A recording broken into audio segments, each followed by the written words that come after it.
NDP leader Jagmeet Singh in BC today saying he strongly believes in mandatory vaccinations. We're going to say to work in a certain employment federally and federally regulated that you need to be vaccinated. Now, people have the choice not to get vaccinated, but there will be consequences for those choices. Singh adding that those who don't should not be able to continue to work where they could put other people at risk. And the reason why we set the deadline for Labor Day is because we are really thinking about kids. Children under 12 cannot get vaccinated. Conservative leader Aaron O'Toole, who was joined by his wife Rebecca today, won't be following suit. We need to use vaccines. They're critical.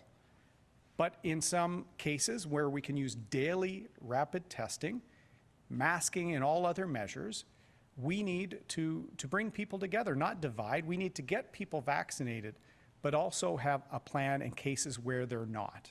But O'Toole didn't say who would pay for the rapid tests that would be required. They won't even say whether or not all their candidates are fully vaccinated in this election. He says his candidates are, but the Liberal Party won't say how it will enforce its proposed federal vaccine mandate that will also apply to travelers. Anyone who embarks upon a train or a plane in the coming months will have to be fully vaccinated as well.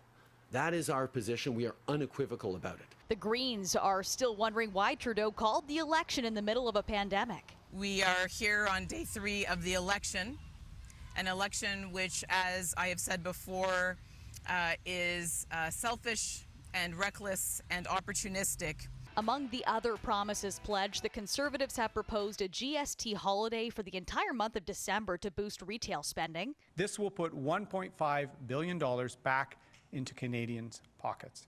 The Liberals are promoting their $10 a day childcare program within the next 5 years. It's not just a social program, it is an economic program. It is a program for growth, for women entering the workforce. And the NDP is pushing to expand domestic manufacturing. What we need to do is make sure we are investing and supporting local manufacturing in Canada. But the announcement came without dollar figures or strategy. And the leaders of the top 3 parties have barely touched on climate change, despite it being one of the top issues for voters.